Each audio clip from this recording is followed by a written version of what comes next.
Alan Wilson and Baram Blackett have gone further than any other researchers in establishing the facts behind the legend. Since 1977, they have been re-evaluating the most ancient British texts. Some of their astonishing findings have been published, but it is only now that the full story can be told. Not only have they identified two Arthurs, but they've also found physical evidence to support their claims. Their research shows a long-crafted conspiracy to rewrite our history and deny our true heritage. Caxton started printing in England, in London, in 1474, and the English Parliament immediately passed a law prohibiting printing in Wales. And you weren't allowed to print anything in Wales till 1692, 200 years later. And by then the damage was done. Ideas had been set in stone. Several times English kings and parliaments passed laws prohibiting the use of writing materials in Wales. I don't know if you know that. Yeah, it was against the law to actually own a pen or a piece of paper. It's lost in Wales because the education system was controlled by London. London in 1846 replaced every Welsh-speaking schoolteacher in Wales with an Englishman who couldn't speak Welsh. They did. They imported them by the hundred. They sacked every Welsh schoolteacher. So you had a monoglot population speaking Welsh, with about 10% of them being bilingual, speaking English. And you had every schoolteacher who spoke only English. I mean, the situation in the classrooms must have been absolutely diabolical. And another thing you mentioned is that King Arthur was taught in Welsh schools up until 1926. Yeah, King Arthur was taught as the king, son of King Maurice, and grandson of King Theodoric, until about 1924, certainly. So I got one book. Chris Barber managed to get 3 old Welsh books. Then he took over the school system and it became anglicised, and out went King Arthur. And I had a school book of that era, King Tudrig, King Maurice, King Arthur, you know. Oh, everybody knew. The book that really brought Arthur to the attention of the world was The History of the Kings of Britain, written in 1135 by Geoffrey of Monmouth. Arthur's name had been recorded before, but it was this work that portrayed him as a knightly king, chivalrous in all his deeds.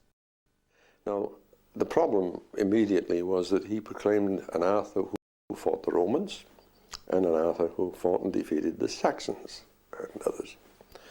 The immediate problem is that you have a 200 and maybe 25 or 250-year-old king.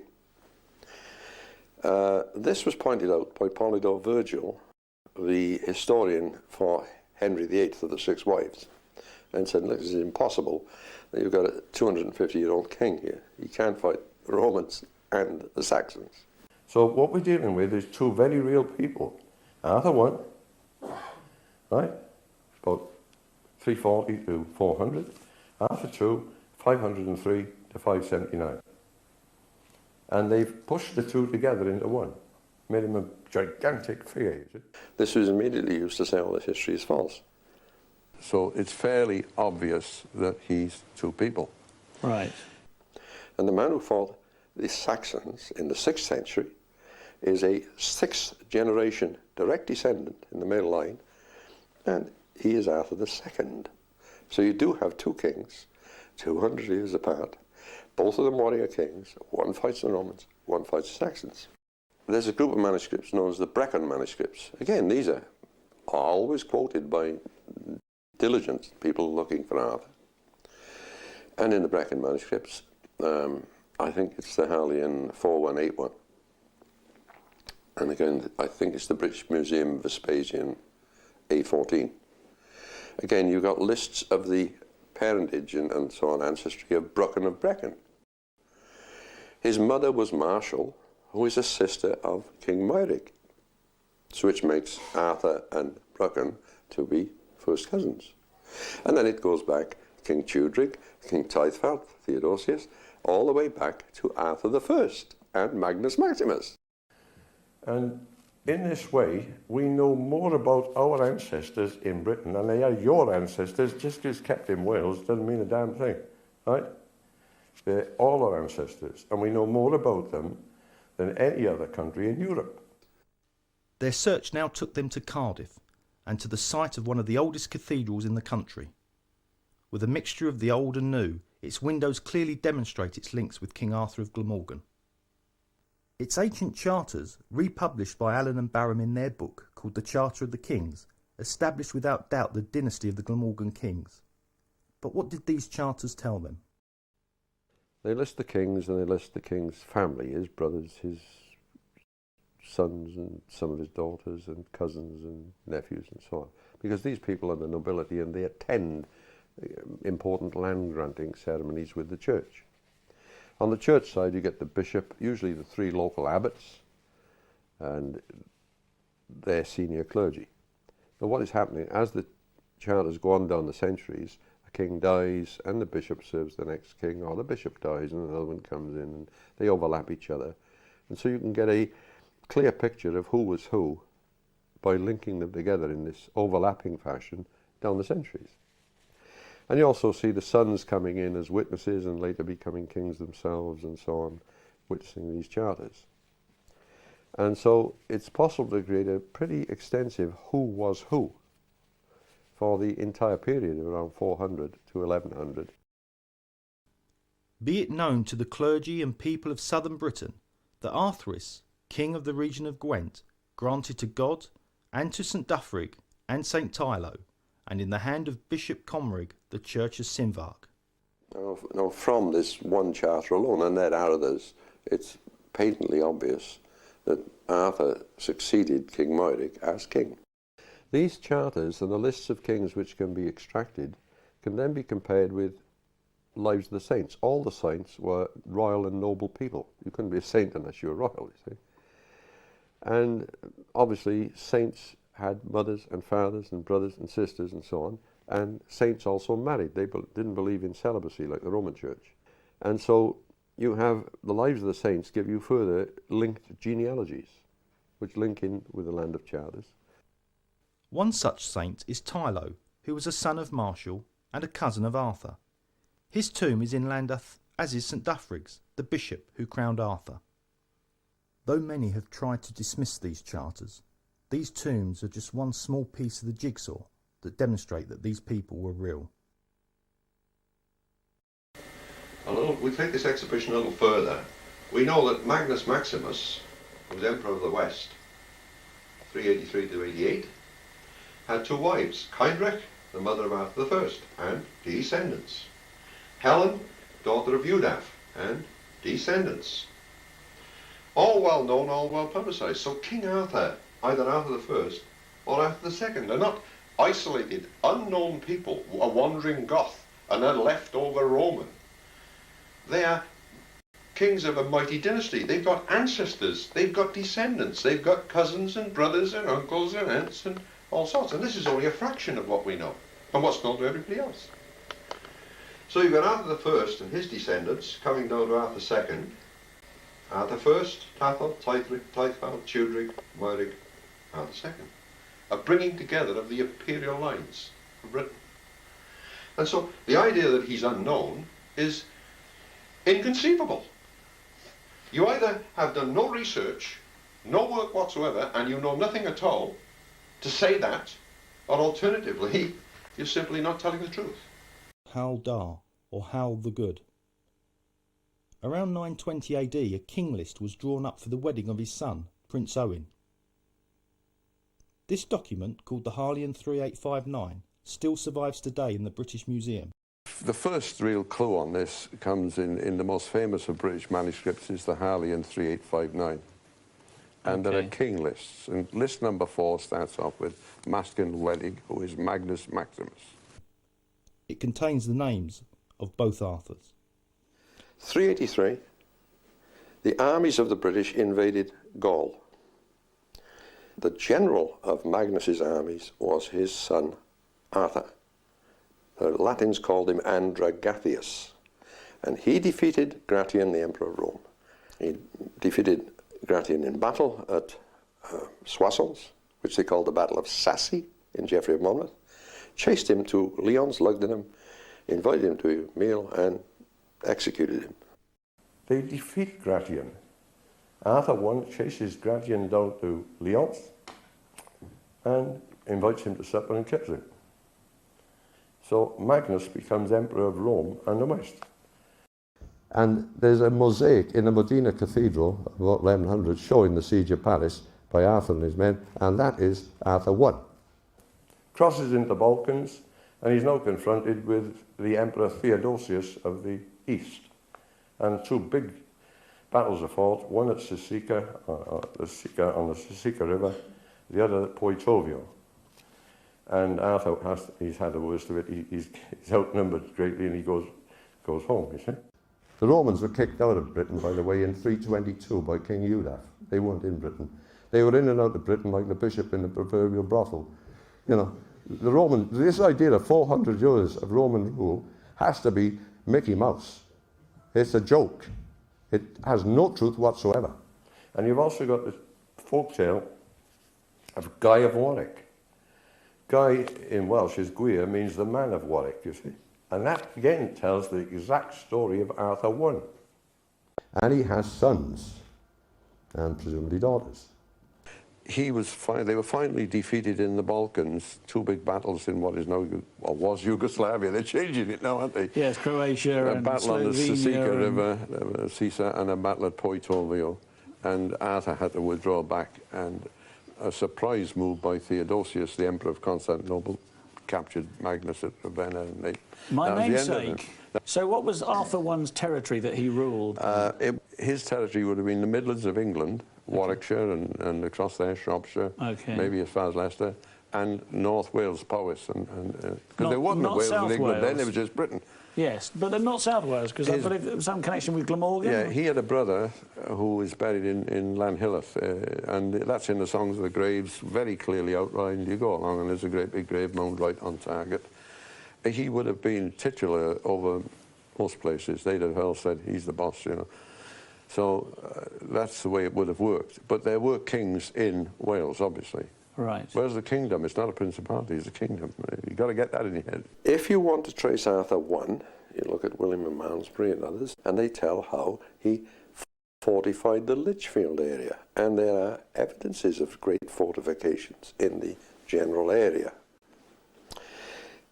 Arthur is said to be buried in the great ancient churchyard where multitudes of the illustrious of the British are buried. So you're looking for a great ancient churchyard with whacking big graves in it. Lots of them. And there is such a place where huge mounds and monumental tombs exist in large numbers. There's a place called Old Bury, the old burying place. And it's at Atherstone, Atherstone, Arthur's Twin, Arthur's grave mound in Warwickshire. And that's where you're going to find King Arthur, as mentioned by the medieval historians. It was here that they made an amazing discovery. And it was with the prod method of prodding that we found several things, but with this prod method, we hit a stone. There are letters on it. It appears to say something, but it means you have to sort of finish the words off. But it was the same as when we found other things. You know, what do we do with this? Because they're never going to believe it anyway. The preserved words on the stone are in Latin. The first word is nearly complete, Artorius, or Arthur. Isit means cast down, and Masai could be part of his father's name, Maximus. He died around 400, we think. 400, this is AD. 80, oh, yes. Yeah. Oh, yeah. Arthur I has a son, Tathal, Theodore, right? Yes. He has a son, Teuthrin, Theodorus, right? Theodorus, right? He has a son, Teuthvald, who is Theodosius, who became king, big king. He defeated the Saxons after a terrible massacre.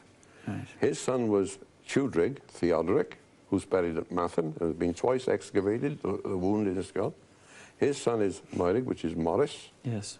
And we know where he is. And his son is Arthur II. So 6 generations down the male line, you've got Arthur II. Right. In the Brutes of England, written between the 10th and 15th century, Arthur is clearly recorded. Now, King Arthur is given quite a significant place in these histories. He gets quite a lot of space. And the coverage is, again, melding together, or welding together, King Arthur I and King Arthur II. Now, if we look at King Arthur II, we'll find there's a very interesting reference to him in the Brutes of England. And you've got to remember that up until modern times, this would have been generally firmly believed as authentic history. So in chapter 79, it's telling how King Arthur is over in France, Brittany area. And it's on about the Easter time. And it says, and when King Arthur had thus his knights feasted at April after next sowing, sowing being springtime, he came again into Britain, his own land. And after at Whitsuntide next sowing, by counsel of his barons, he would be crowned King of Glamorgan. So everybody in Britain, certainly England and Wales, would have been in no doubt whatsoever from the roots of England that King Arthur II, at least, was a king of Glamorgan and Gwent, certainly king of Glamorgan. There can be no doubt about this. It's a very clear statement. From these genealogies, it's possible to place Arthur into the 6th century. One prominent means of dating is Arthur had a sister named Anna, and Anna had a son named Samson. Samson of Dol, as he was known, actually moved over to Brittany. Dol is over there. He attended and signed the papers of the Second Council of Paris in 556. So if Samson is signing the papers as a fairly young cleric, actually, in 556, King Arthur is his uncle, his mother's brother. It's got to be of the same year. I think you've probably got a copy, but he was pronounced and proclaimed King of Glamorgan.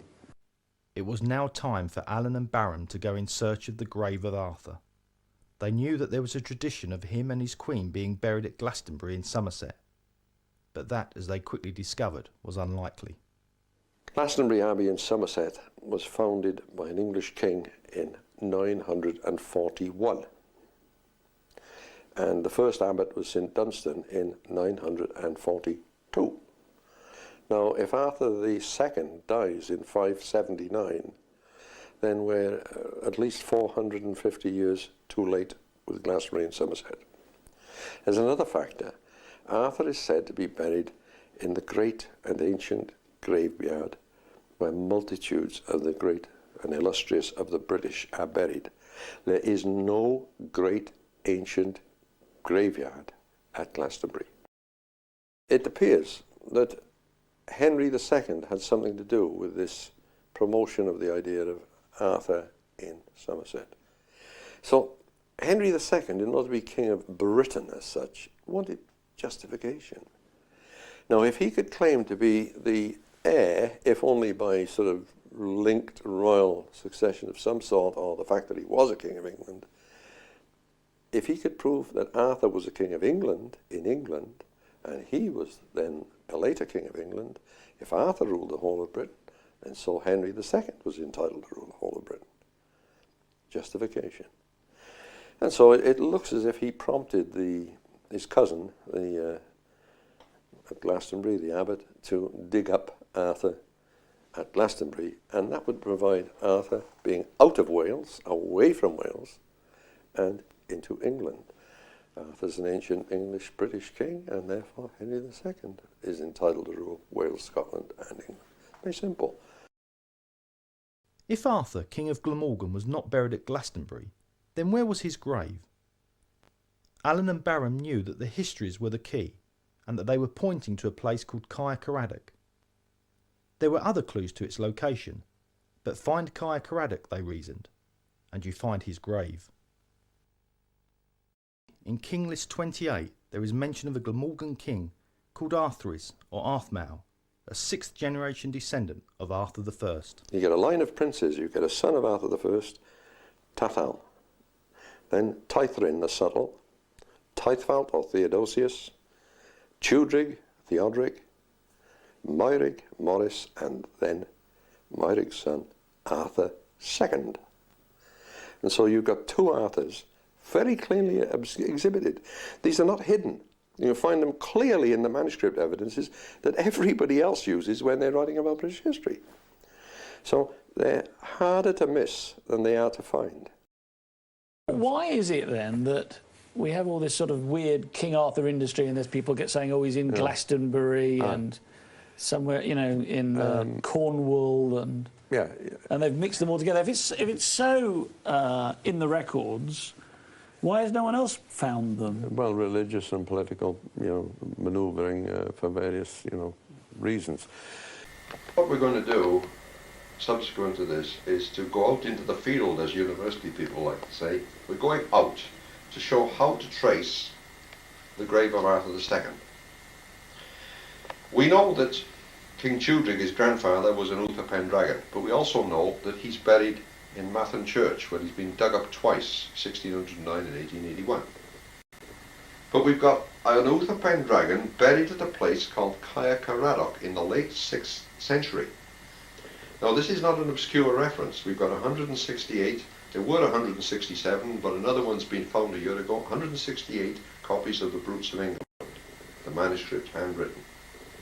And they say Uther Pendragon is buried at Caer Caradoc. It can't be the Uther Pendragon Tudrig, he's at Mathen, and it's towards the end of the 6th century. So, to us it's logical this is probably the Uther Pendragon Arthur.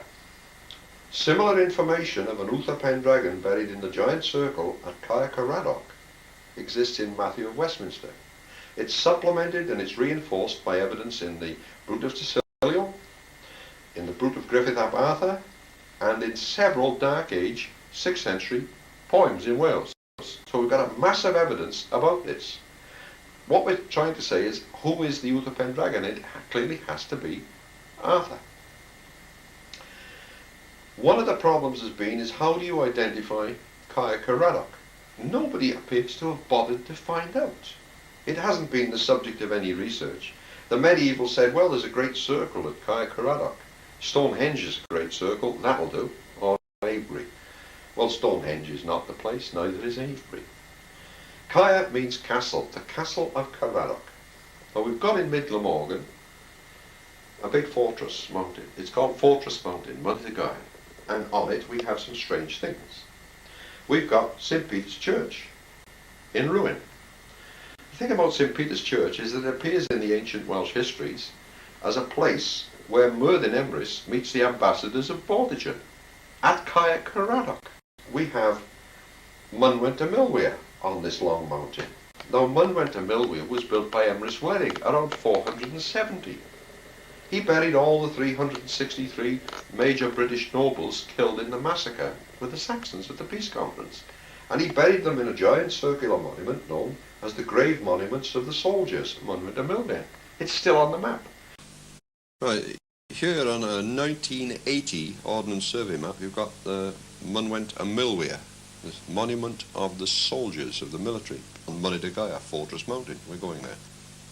Now, in 1983, a mere 3 years later, we've got an addition to the maps in the form of a motorway, but up on Monte de Gaia, here, right, can you focus in? We've lost the Mynwent y Milwyr. So we've gained a motorway and we've lost the most ancient and precious of the monuments. This is the Monument of the Soldiers. This is it, here. This is it. And you can see the whole of the bloody kingdom from here, just about. You can't see up the valleys, but you can see the whole bloody kingdom from this point. And it's said to be at Caer Caradoc. The big circle up. You can trace it out and walk around it. Dead bodies. Well, there's lumps and mounds here, and this is the perimeter of it here. You can see the mound, the perimeter of it, and it walks around here. Geoffrey of Monmouth said that the circular monument of the soldiers, built in about the 5th century AD, was Stonehenge, but this is clearly one of Geoffrey's many confusions. For Alan Wilson, then, this site, taken together with other evidence, pointed to the location of Caer Caradoc here, in Maganoog. So we've got St. Peter's Church at Caer Caradoc, and we've got Mynwent y Milwyr at Caer Caradoc. The highest part of this mountain, there's a grave mound still named Twyn Caradoc, the grave mound of Caradoc. That's what it says. Close to St. Peter's Church and close to the ruins of ancient towers and walls of a castle, a Caer, there is a giant ditch and mound, boat-shaped circle, let's call it, in the ground. So we have a giant circle at Caer Caradoc. We've got St. Peter's Church at Caer Caradoc. We've got the Mynwent y Milwyr at Caer Caradoc. and we got Toyn Caraddock at Caer Caraddock, and we actually have a castle at Caer, or the ruins of it. All the names up here are evocative: the Ridge of the Soldiers, the Throne of the Knights, outpost forts defending the mountain, and so on. This is the edge of it. You trace the mound there. It is there. Okay. Seen it? Most vital identification in Britain. We began with 2 accounts from the ancient records of the secret burial of a king in a mummified form. We now have 10 accounts, most of them from the 6th century AD, contemporary with the death of King Arthur. These accounts actually name the mummified king who was wrapped in a leather bag and brought to this river for burial in a secret cave. His name was Arthur, and he's so named in the manuscripts. In the life of Illtyd and in Nennius, there's a strange story of a burial. A ship arrives at a river which is named the Iweni River. Well, it's easy to find the Iweni River. We've got a story of a ship coming in from the sea, and it bears the body of an embalmed or mummified man. It says, oh, it arrives at the mouth of the Iweni River. Well, this is the Iweni River. It runs up in this area to the mountain. It's in the area of Gwir. Well, this is Gwir, Ogre, right? It mentions Loingarth and Lingarth. It means smooth ridges. Well, the smooth ridges are the great sand dunes that are there. And runners used to use them, long-distance runners, to train themselves up and down the sand dunes in modern times. It says, oh, St. Illtyd is sitting at a cave mouth. He comes to the boat. 2 eminent people are with this corpse. They deliver the corpse, telling him the name of the person who is dead and wrapped up. And what happens is that St. Illtyd is sitting at his cave. And the ship arrives, and there are eminent people in this boat that puts out from it, and they've got the body of a dead man, who was really some big guy. They bring it to Illtyd, swear him to secrecy, and he buries the corpse in the cave. Now, the cave exists, it's still there. Down there, my colleague will tell you about it, that's the woods down there. You see it on that hill? And in that woods down there, that's the Coedemouster woods where Arthur was put in the cave, first burial place. Go to the Coedemouster woods. There is a cave in a cliff. Here are the Coedemouster woods, the woods of mystery, where the cave of St. Illtyd is. This is where Illtyd sat and where he received the body in 579 AD. Secret burial took place in the cave in these woods. Now there exists in Wales at least 5 folk tales describing Arthur as lying asleep in a cave or under a mountain with 1,000 of his soldiers, awaiting the day when their help will be required by the inhabitants of Britain. But more importantly, according to the Welsh genealogies, St. Illtyd and King Arthur are first cousins. So we've got an account of a secret burial in Glamorgan at the very time that King Arthur, who's the only senior member of the royal clan who goes missing, is recorded as being concealed in his burial. And we've got his first cousin doing the burying in this cave. The cave was actually sealed up until about, it was 1886. A man from Cardiff went down there, and he got a local quarryman, and they put teeny bits of dynamite in, and they blew the opening out because stalagmite and stalactite had flowed down, not a lot of it, but it had sealed all the stones together. So he blew it open and went in. And there is a grave pit inside the cave. Duck your head down. You have to keep down coming in, you know. Come on, duck down. Keep down here, only down here until I tell you. Right? Come on down. Come on through. Keep your heads down. Right, you can come through another yard or two. Come through another yard or two. Now, here is the grave pit. You can see the squared off ends, square that end, squared right on there, very, very straight and square this side, and another square end that end. It's about 3.5, 4 feet wide, 3.5, 4 feet deep, and right across the cave about 11 feet long. Now that's the grave pit, exactly as described in the Life of St. Illtyd. The grave in the cave. It runs east to west, which is Christian fashion, east to west.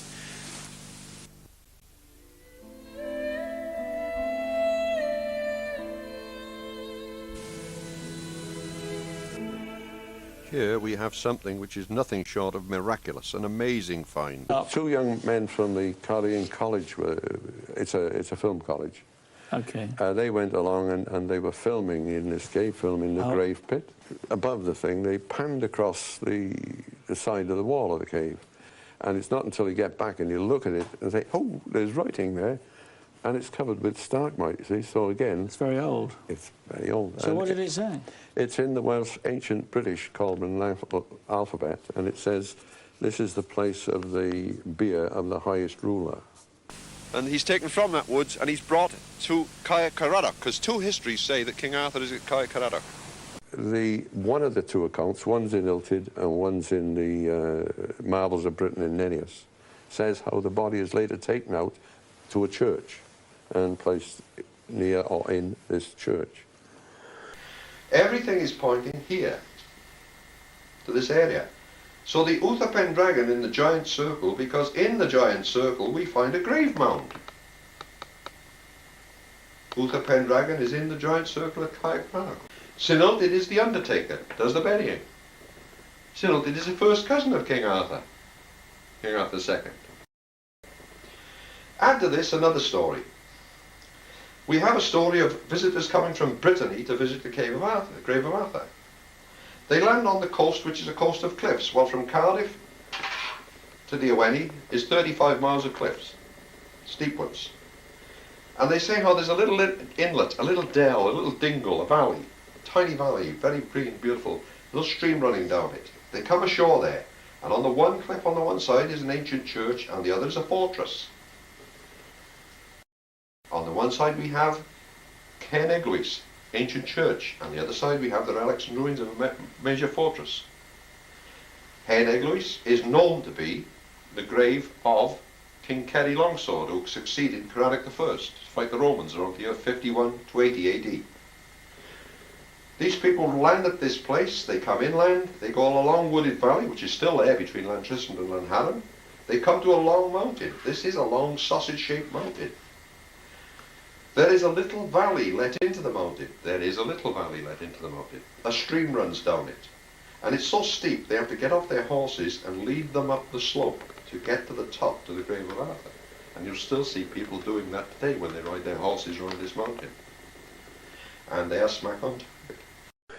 We reasoned where this church would be, because just up above, a straight line up the river above the woods, and there's the ruin of St. Peter's Church. So one account then again says, your stone there became a mystery. So we say, hey, there's a stone, you know, we got to look for this. So we started rooting about. This church had been abandoned about turn of the century, 1900-ish. Okay. So we got hold of the Church of Wales and we said, do you want to sell it? And they said, yes. So we bought it. So we now owned it, so we could root about quite free from any hindrance. And we did find a stone. And what did the stone say? It's actually, either it's nonsense or it's lousy Latin. It says Rex Artorius Fili Mavrici, which would be... King Arthur? Yeah, but it should say Artorius Rex in good Latin. But we don't know who carved it. Perhaps it was some soldier or idiot who didn't know what he's doing. So this is a stone, and it does have carved lettering on it. And you can make them out there. It runs down to here and here. Although this was found long before the excavation in 1990, Professor Talbot, the archaeologist, actually found the niche in the wall where the stone Could have been. appears to have been. So there you go. Well, it's very similar in shape to the Magna Cuba stone down at Nevern. And the lettering is pretty close to lettering. It's the same as lettering on other 6th century. They were going to appoint a head of Cadw, Welsh heritage, really. And I didn't get an interview. But John Carr, from Nottingham in England, knowing nothing about Welsh history, he got the job. Right. And it's a hopeless appointment. He's not a historian for a start. He shouldn't have been given the bloody job, but he got the job.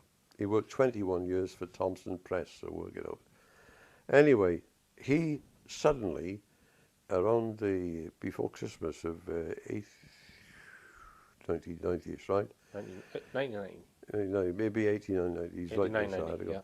And it played in the press, and it just simply said, St. Peter's Supermontum Church, is a 12th century Norman building. Well, people are ringing us up and saying, what's this about? What's this one column about St. Peter's being? And you'd already declared it to be the oldest church in Europe. Well, what it would mean is that the Welsh triads would be wrong, because they nominate it as the most important church in the UK twice.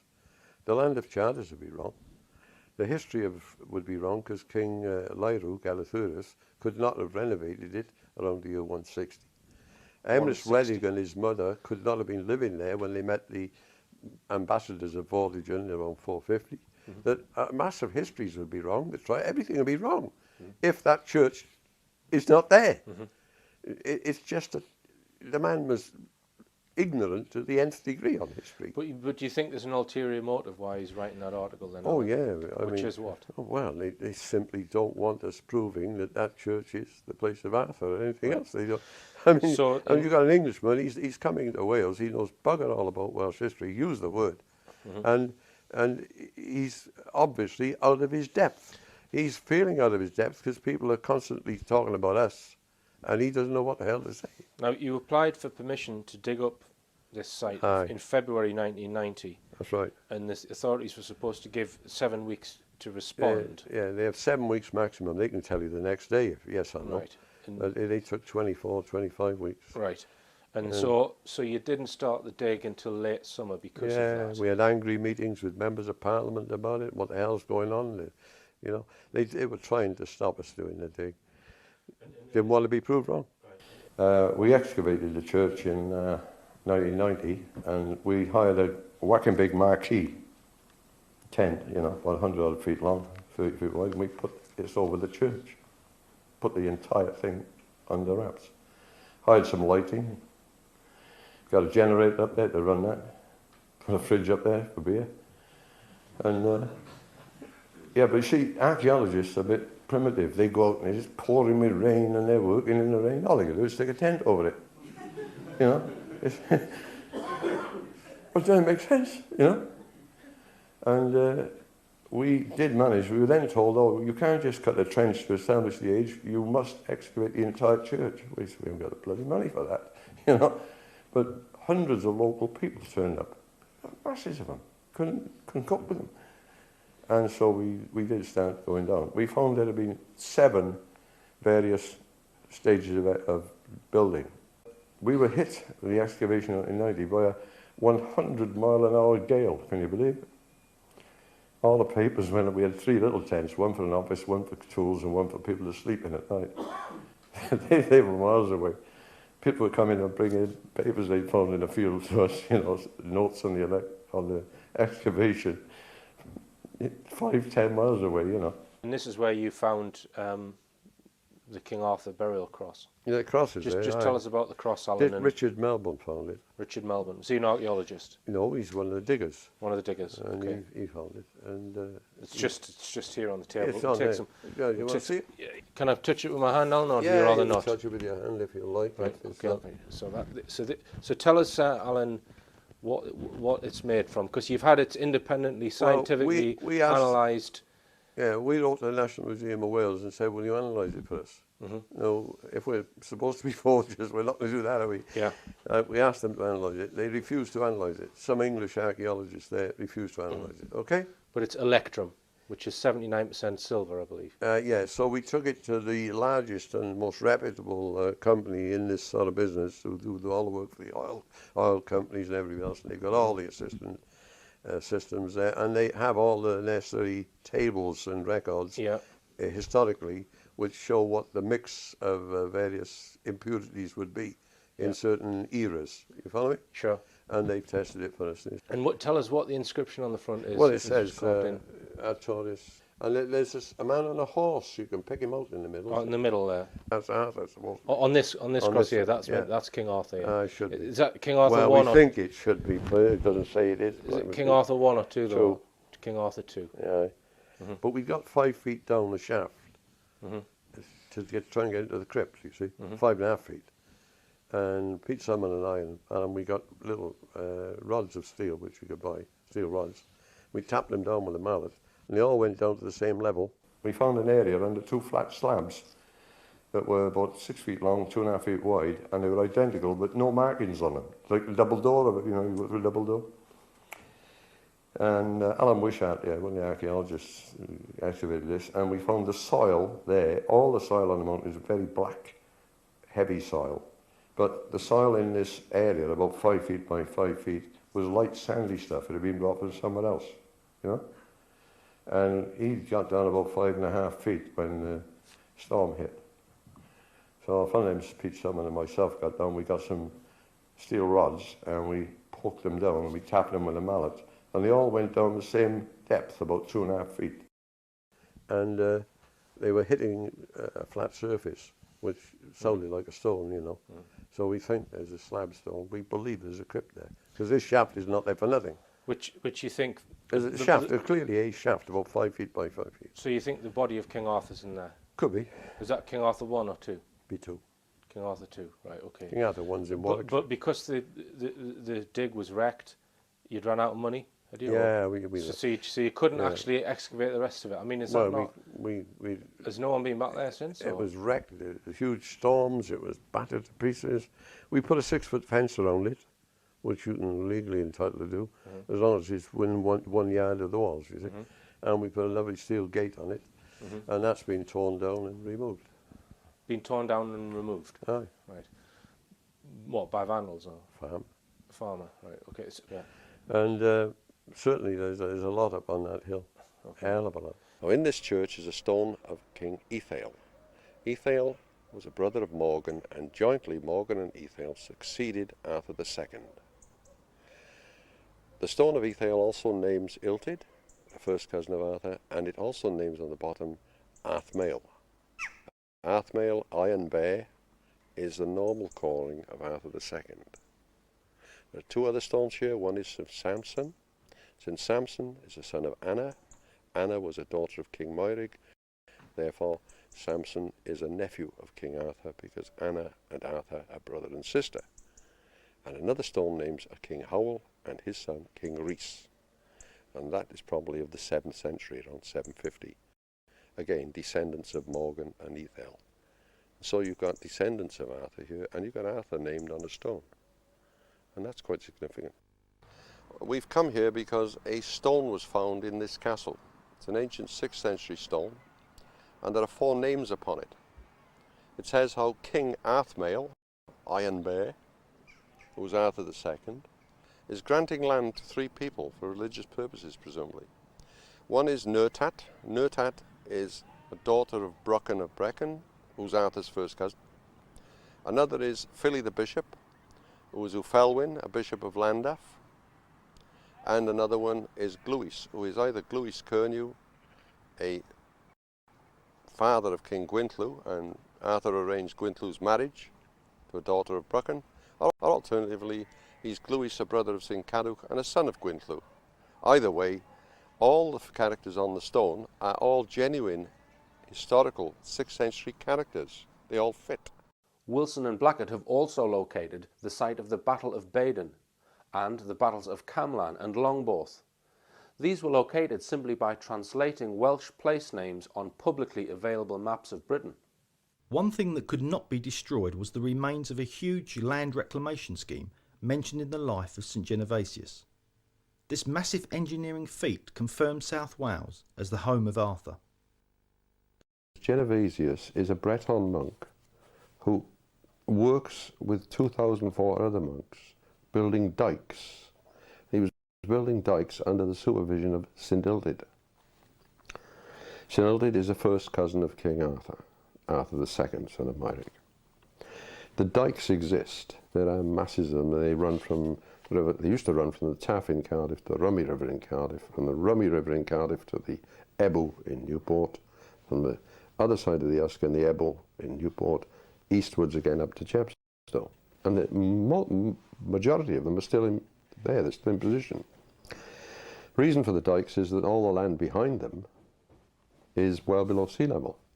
So it was a huge land reclamation exercise, and masses of canals, like a checkerboard or chessboard system, cross and crisscross this landscape, draining it. This remarkable construction is post-Roman and pre-Norman. The interesting thing is that the life of Genovesius says Genovesius is working on the dikes in the land of Arthur. And Illtyd is the instructor or engineer in charge. So the land of Arthur is South East Wales. If King Arthur was a Glamorgan king, where was his Camelot? Though today there may not be much to see, there was once a castle standing on this site. A wedding was recorded as taking place here as late as 1453. It was called the Yellow Fortress, or Caermelin. Could this be Camelot? It may have got its name from the nearby sulphur springs of Yellow Wells Farm. There's a number of houses in the area, the grey house, the brown house, the blue house, the ancient manor houses. Yellow Wells Farm is just below. This place is Caer, a castle. Melin is yellow.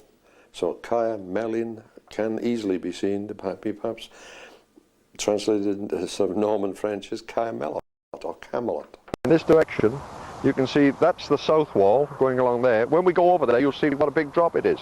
That's the south wall, down to the corner of the field. And you've got clearly, when we get down there, you film it better, an eastern wall and a north wall there. And so you've got a large enclosed area. This was the area of this castle. And like I told you, it was a castle in 1453, and the main area.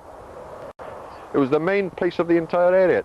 Cardiff was in the parliamentary hundred of Keebor, not the other way around. This was the central, most important place in this entire district, this where you're standing now. And this was the place of the castle of the Glamorgan kings. It's quite possible. The whole point is it's also known as Keebor. And Keebor, C-U, means mutually together, and Bwrdd means table. So Keebor means mutually together table. That's evocative in the Arthurian sense. And so until very recent times, this ancient field and castle was the most important place in this entire area. There's no doubt about that. And there's no doubt it was the ancient residence of the Glamorgan kings. In Cardiff. It's got two names. It's called Keebwrdd. Key is mutually together, and Bwrdd is table. How about that? Round table. Just below it is still Yellow Wells Farm. It was the Yellow Fort, Caermelot. Camelot. Caermelot. So is this Arthur II who had Camelot? Yes. Not Arthur I? I know. So Arthur II had Camelot, had the round table. Well, Keebwrdd, Keebor. It was, even in Norman times, it was not attacked. You couldn't, it was the royal cantref. You couldn't tax it. It was not taxable. This part of Cardiff? That area. Yeah. Well, what we call centre forts. In other words, the major fortresses were surrounded by a ring of little teeny outer fortresses as signalling places to signal inwards. And you get one over there is Pentra Moerig, head manor of King Moerig, Adam's daddy. That's a centre fort. And then you got one that way, Caerleon, right? The castle of Leon the Mighty, Caerleon. They've confused Isca, the Roman fortress, with a Welsh fortress half a mile to the north of it called Caerleon. And they think the Roman fort is at Caerleon. It's not. Caerleon is actually a big Welsh fortress on a hill. So Arthur is always associated with Caerleon in all the legends and romances. They're the biggest hill forts in Britain. And most of you won't be able to see a thing, because they don't do anything with it. They don't do anything to preserve it, protect it, anything. But this is Arthur's hill fort. This is Caerleon, Castle of Leon.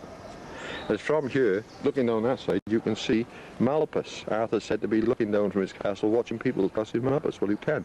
But you couldn't see people from that Roman place, which they mistake as Caerleon. And this actually is the British fortress on a hill, where he would have been. And it's totally neglected, as you see. There's no damn thing you can see. Most of you can't see anything, can't do anything. So, of course it's sad, because this is the place where the tourists would come. Now, the Palace of the Kings is just outside Lampeter Major. Ah, right. It covers about 4 or 5 acres. The walls stick up from under the ground. They started excavating about 1903. They were excavating 1903, and men in suits arrived. That means people from London, and stopped the excavation. One of the rooms is 50 feet long and so wide. They tried to say it was destroyed in 293 when Caron or Carausius was killed, but it's no radio jab indeed in its own end of the Arthurian kingdom. There you can see it there. There's the palace of the kings of... Bits of marble all over the place. Glamorgan. I got a piece the size of one of those books, marble, I brought from there, so where they brought marble from, I don't know. Apparently, the bit they excavated, there are mosaics on the floors and murals on the walls. Wow. So, and it's not Roman? No, it's the British king. Yeah, so Okay, we've got well, a buried city under Caercaradoc, the hill where St. Peter's Church went Arthur II, and nobody's doing anything about it. Anywhere else on planet Earth, they'd be digging it up. And a buried palace of the king. Okay.